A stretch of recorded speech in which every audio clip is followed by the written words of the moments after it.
Welcome back. With the playoffs and conference championships around the corner, let's take a deeper dive into some of these teams. Yeah, who do we see going far this postseason? Well, let's start with baseball, the Bayside South.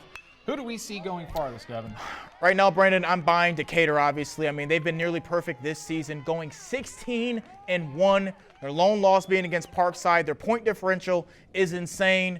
They've scored 197 runs and only given up 35 runs this year. So that means they've been blowing teams out, obviously, working them in the dugout and in the outfield. So they're a team that I got to choose that should be making some noise in the 2A playoffs when that time comes around. Yeah, you know what? I really like what we've been seeing from Snow Hill baseball this spring. Colby Heiser, he's a player for the Eagles. We just saw him right here hitting a blast out to center field. They've beaten Bennett. They came close against Decatur as well. So, you know what? I can see a run by the Eagles down in 1A this spring. Now, moving to Delaware, the Cape is the clear number one in the Henlopen. So who do you see as number two? Yeah, a few teams that I think are in the running. Delmar, Sussex Central, Sussex Tech.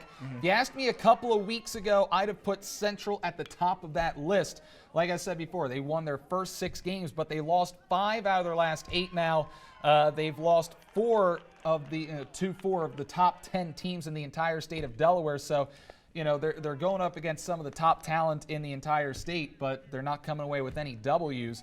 I got to give some love to Laurel. If Andrew Calloway is on the mound, the junior from Delmar, he has been absolutely dominant this season, already going to West Virginia on a scholarship. They can go far with their pitching and defense, but the one thing, they just can't get into a slugfest, I think. If they get into a slugfest, that's where they're going to be out of their comfort zone. So would you say your pick is Delmar?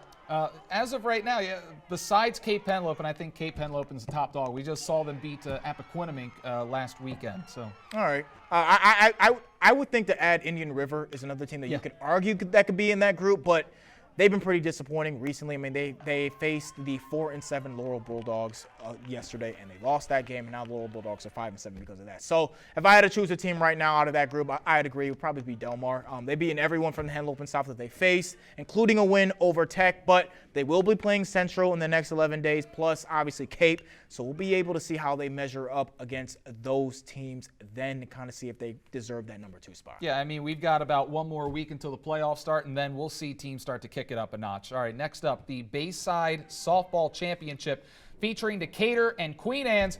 Who you got, Devin?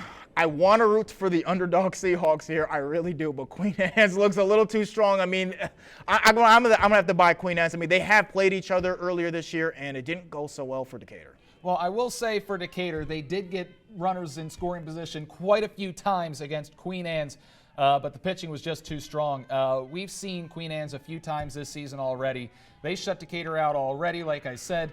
I'm going to take the champs as well, taking care of business for Queen Anne's. But you know what, Decatur, they've got a strong softball team down there in Berlin as well. And now we could focus on lacrosse and the Henlopen Sussex Academy Girls Lacrosse. Can they dethrone the Cape Henlopen Vikings? You know what? This was my favorite thing that we put together tonight.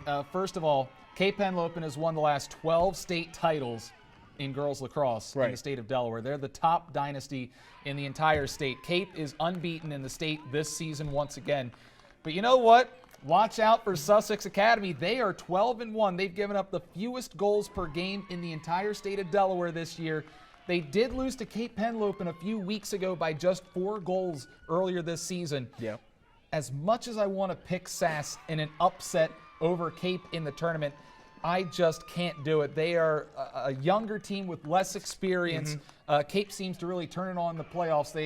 They beat Ursuline, Cape did last year, by 1 goal in the regular season, blew out Ursuline in the playoffs. So they clearly turn it up a notch when it comes to playoff time. But you know what?